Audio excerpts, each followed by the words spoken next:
assim, às vezes nem são as grandes coisas que nos atrapalham, né? Às vezes são as coisas pequenininhas que trazem um estrago grande, né? A gente não tropeça numa grande montanha, né? Tropeça numa pequena pedra, né? E os embaraços dos cristãos também, né? Sei que não tem nada a ver com o ensinamento que eu vou dar aqui, mas é bom já aproveitar a oportunidade. E os embaraços que vai embaraçar as pessoas não são as grandes coisas. Porque quando tu está embaraçado numa grande coisa, tu sabe que tu está embaraçado. E o desejo que tu tem é se desembaraçar para te não perder o arrebatamento. Amém. Então, quando grandes coisas estão acontecendo contigo, tu tem preocupação de acertar aquilo, né? Como o diabo sabe que tu tem preocupação de acertar as grandes coisas, às vezes o diabo vem e coloca pequenas coisas, um embaraço tão pequeno que a gente nem se apercebe que aquele problema está ali, não é assim? E aquilo ali vai embaraçando, e tem muitas pessoas que vão ficar fora do arrebatamento, vão ficar não por grandes pecados que cometeram, mas por pequenos embaraços que o diabo foi embaraçando ele aqui, embaraçando ele ali, atrapalhando ele lá, atrapalhando acolá. Eles vão perder o arrebatamento por coisas pequenas, vocês sabem disso, né?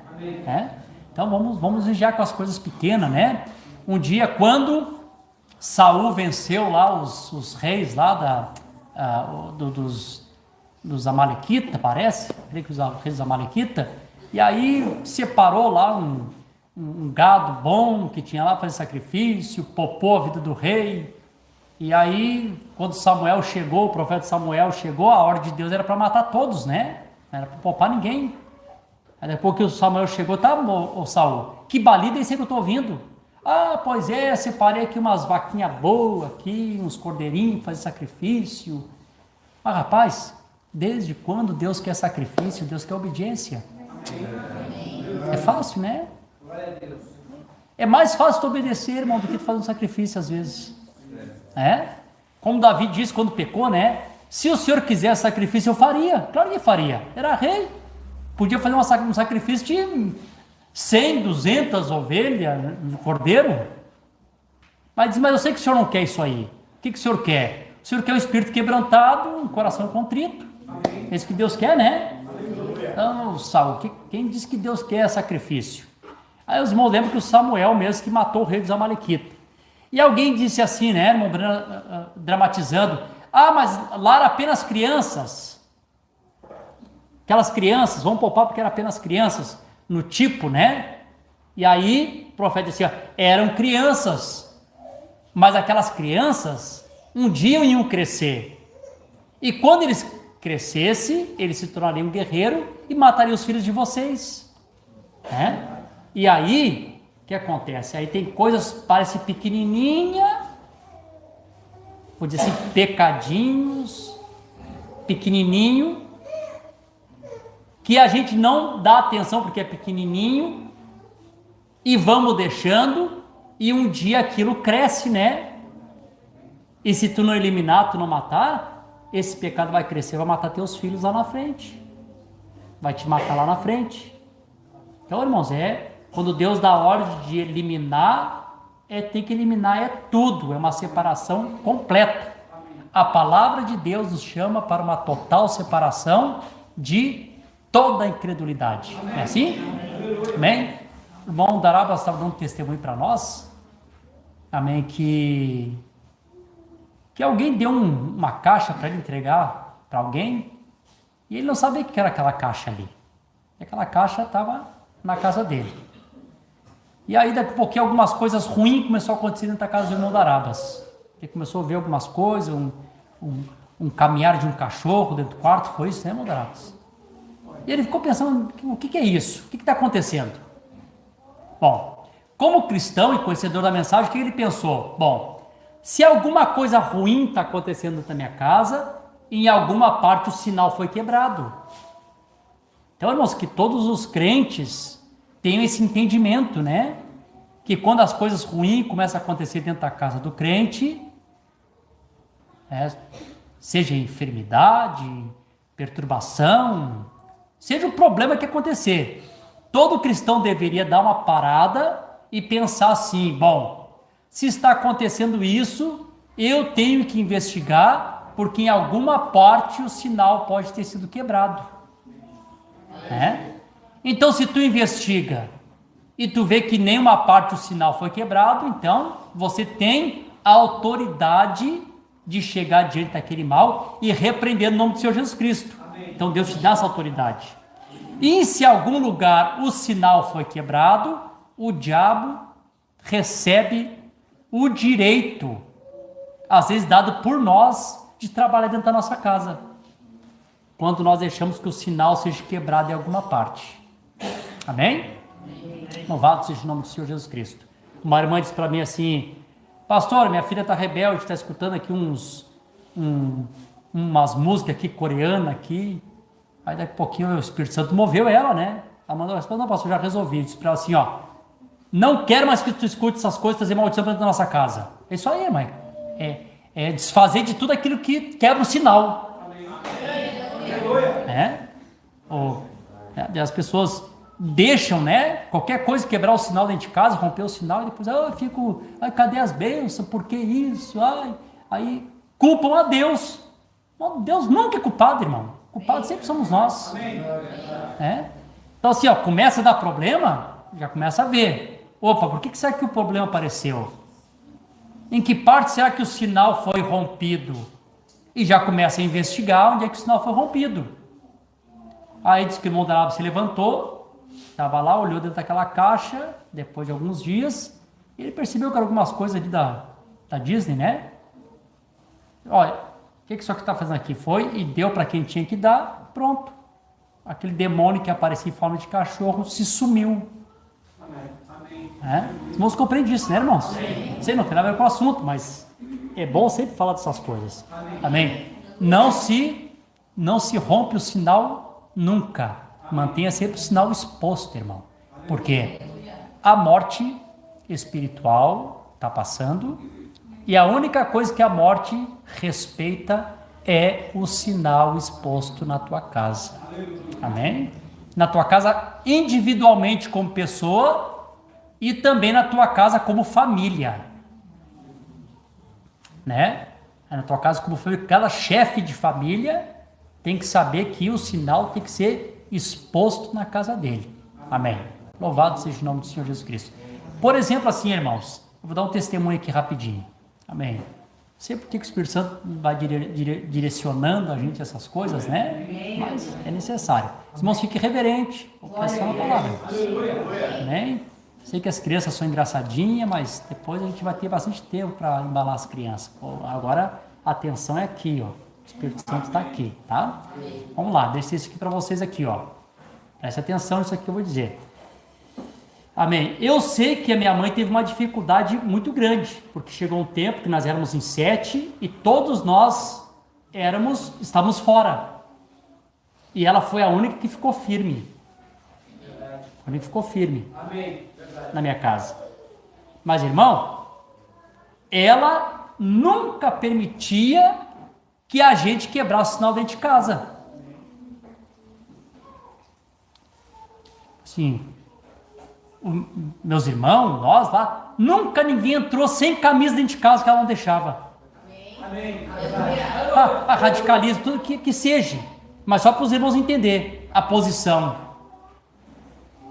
Se saía, deixava a camisa do portão, botava e não entrava. Negócio de musical dentro de casa também não tinha isso.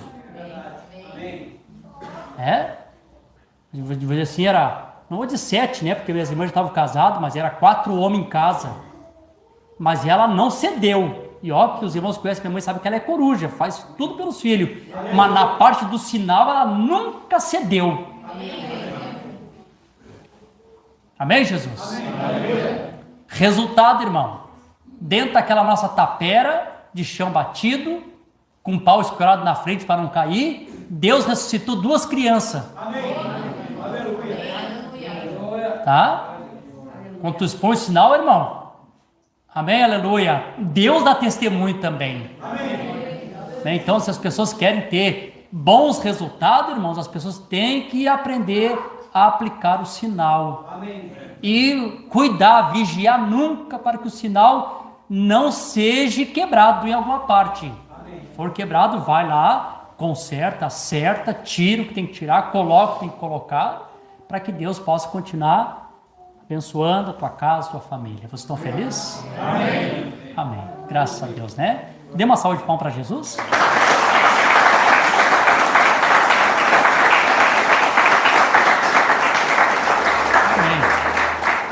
Vamos lá, deixa eu continuar aqui de onde eu parei. Bom, e aí quando o irmão Branham está fazendo essa endoscopia, o Espírito Santo diz para ele que ele deveria voltar lá no Monte Pôr do Sol. Lá no Monte Pôr do Sol, aonde ele teve a visão, onde ele recebeu a visitação dos 7 anjos, quando o Senhor desceu ali com os 7 anjos, aonde teve a profecia a respeito do juízo na costa leste dos Estados Unidos, naquele mesmo lugar. O Espírito Santo mandou com que ele voltasse lá de novo. Bom, o irmão Branham, que lá ele ia receber a cura. Eu não sei se o irmão sabe, né? A maioria que sabe, mas eu vou falar isso aqui para os irmãos, para aqueles que não sabem. Irmãos, o irmão Branham partiu com 56 anos, né? 56 anos. O irmão Branham, ele sofreu a vida toda dele, praticamente quase 56 anos, sofrendo aquela enfermidade do estômago. O irmão Branham foi curado apenas 6 meses antes de partir. Mas que coisa, né? Irmão, Deus é soberano, tu vai discutir com Deus? Não tem como discutir com Deus, amém. Deus seja louvado por isso. Deus sabe por quê, né? Se Deus não quisesse ter curado, também não cura. Deixa eu falar outra coisa aqui, né? Deixar o Espírito Santo conduzir, né? Irmão Branham também uma vez orou pela uma menina, uma mocinha, foi lá orar por ela, que ela estava doente, falou de Jesus para ela, aquela mocinha aceitou o Senhor, se batizou nas águas, passou uns dias, a mocinha morreu. Irmão Branham foi para casa brabo. Senhor, o senhor tem que me dar uma explicação a respeito disso. É claro, o ministério dele nada vai ficar diante de ti, nem o câncer, que na época era enfermidade, continua sendo, né? E aí, quando o irmão Branham está orando, tentando pedir uma explicação para Deus, ele teve uma visão que aquela menina, quando era criança, quase morreu afogada, e era para ela ter morrido naquela ocasião. E Deus não permitiu que ela morresse naquela ocasião, para que ela ficasse moça e encontrasse a mensagem. Amém. Daí o profeta entendeu que, na verdade, Deus prolongou a vida daquela menina, irmão, para que ele pudesse salvar a alma dela. Amém. Claro, irmãos, eu sei que tem irmãos aqui, pessoas que dependem, às vezes, de uma cura. Estamos orando, tem falado do irmão João, irmão Gildo. Irmão, vamos orar, tem tantas pessoas enfermas aqui no tabernáculo que estão precisando das orações. Amém. Pedi oração hoje no grupo, pelo netinho do irmão João, estamos orando pelos enfermos. Mas, irmãos, nós temos que compreender que a cura mais importante para nós é a cura da nossa alma. A cura da nossa alma. O profeta entendeu isso. Que a cura maior Deus tinha dado para aquela menina. Deus curou a sua alma, Deus salvou a sua alma. Ela partiu salva. Amém? Isso era o mais importante. Partiu salva. Né? É disso que se trata o Evangelho de Jesus Cristo, salvação de almas. E aí o profeta compreendeu dessa vez, irmãos, que Deus é soberano, não se discute com Deus em nada. Não se discute com Deus em nada. Irmão, tu pode te queixar dos problemas, tu pode te queixar da vida, pode te queixar, né? É normal, né? Ter as tuas queixas, mas não te esquece, irmão. Nunca ouse murmurar contra Deus, irmão. Nunca faça isso. Nunca tenta culpar Deus pelos problemas, não faz isso. Tem uma coisa que Deus não tolera, irmão, é quando as pessoas se colocam num tribunal de juiz para condenar a Deus. Não façam isso.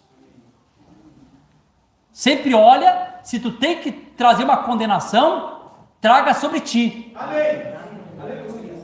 Sobre as tuas atitudes, sobre as tuas decisões. Bom, se eu estou nessa situação, provavelmente em algum lugar eu errei. Nunca tente culpar Deus, se colocar num tribunal, sentar como juiz e colocar Deus como teu réu. Não faça isso, irmão. Amém, Jesus. Louvado seja o nome do Senhor Jesus Cristo. Deus ajude, né? Amém. Eu falo isso que eu me sinto inspirado a falar, viu, irmãos? Irmão, sabe que quando o Espírito Santo me inspira aqui no púlpito, não tenho mulher, não tenho filho, não tenho amigo.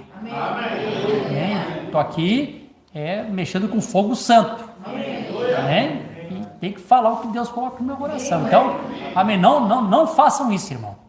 Nunca faz isso. Sempre diga, Deus é soberano. Deus sabe melhor. Amém? Aleluia. Graças a Deus por isso. Vocês estão felizes? Amém. Bom, quando o irmão Branham está subindo no monte, aconteceu algo, ele teve uma visão. E a visão que ele teve foi o seguinte, né? Ele viu aquele esquilo de novo,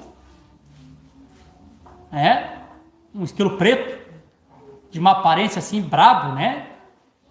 E aquele esquilo pulou para entrar na boca dele de novo. Mas dessa vez o esquilo bateu no peito do irmão Branham e se espetou no espinho de cacto e caiu morto. O profeta compreendeu que era a cura dele.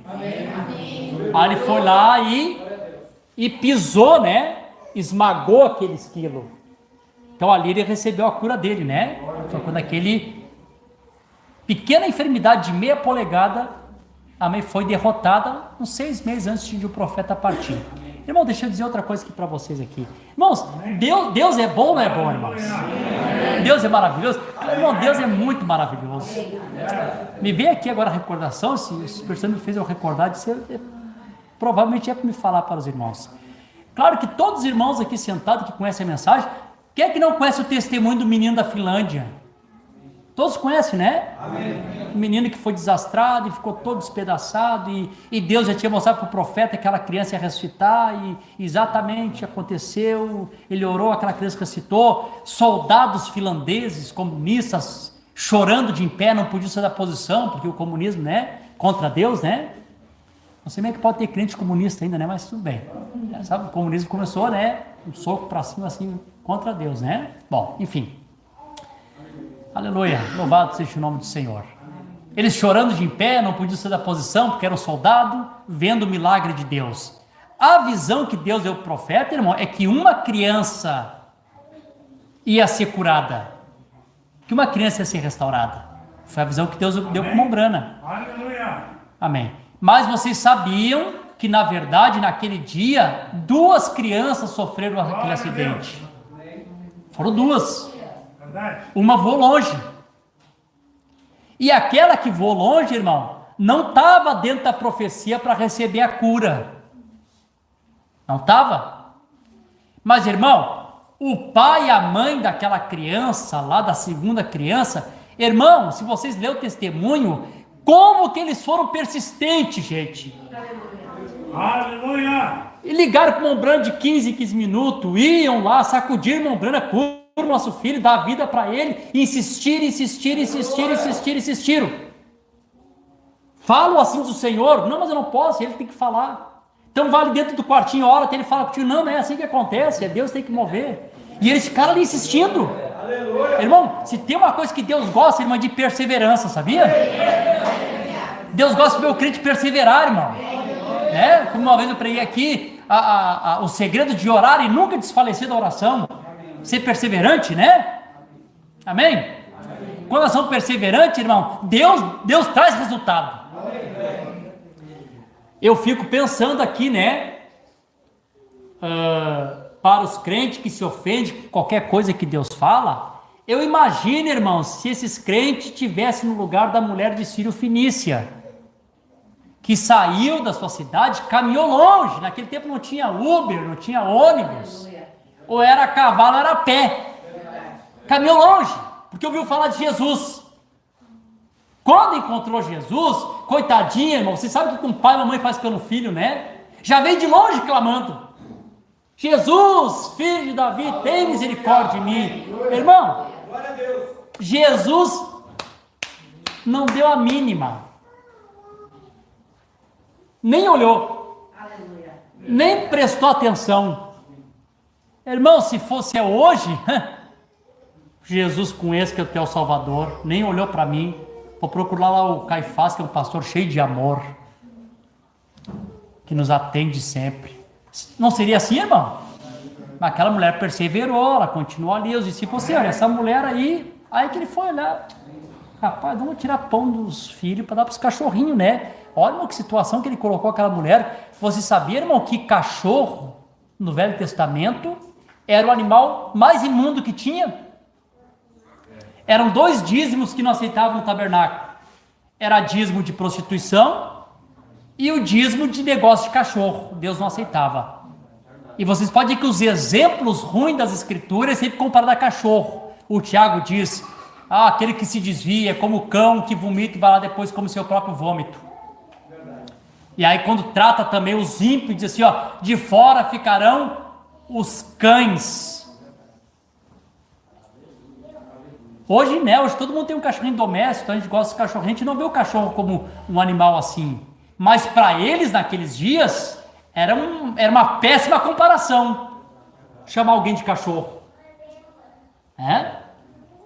Lembra que o filisteu lá, o Golias, pegou e ficou bravo quando mandaram o Davi enfrentar ele? E dizia, o que vocês estão pensando que eu sou um cão, mandar uma criança para brigar comigo?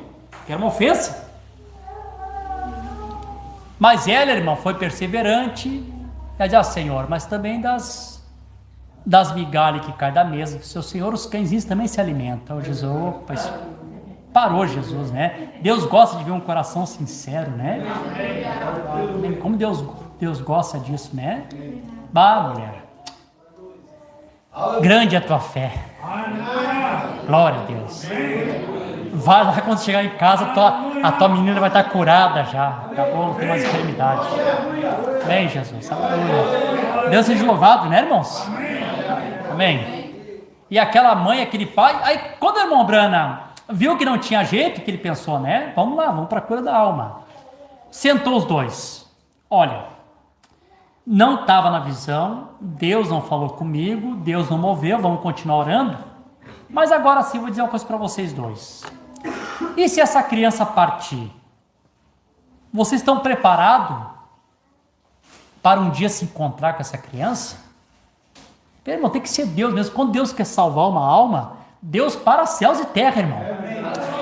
Deus permite que aquela criança sofra um acidente junto para cumprir a visão, mas Deus tinha que salvar aquele casal também, que não conhecia Jesus. Aí o profeta sentou eles e disse, olha, e se essa criança partir? Vocês realmente estão prontos para um dia se reencontrar com ela de novo? E aquilo foi movendo o coração. E o profeta foi pregando, daqui um pouquinho os dois se ajoelharam e aceitaram Jesus como seu Salvador. E outra coisa, e não aceitaram colocando condição para Deus. Se Deus salvar nossa criança, nós aceitamos.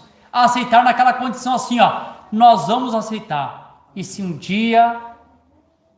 essa criança partir um dia, nós queremos nos reencontrar com ela outra vez. Não colocar condição, não se coloca condição para Deus, não se condiciona a Deus a nada. Deixar que Deus coloque as condições para nós. Nós aceitamos as condições de Deus, amém? Aleluia!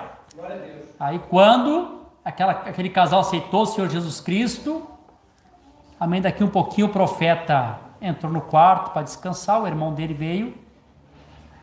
Billy, trouxe aqui 2 balas para ti, porque diz que lá na Finlândia as balas eram ruins.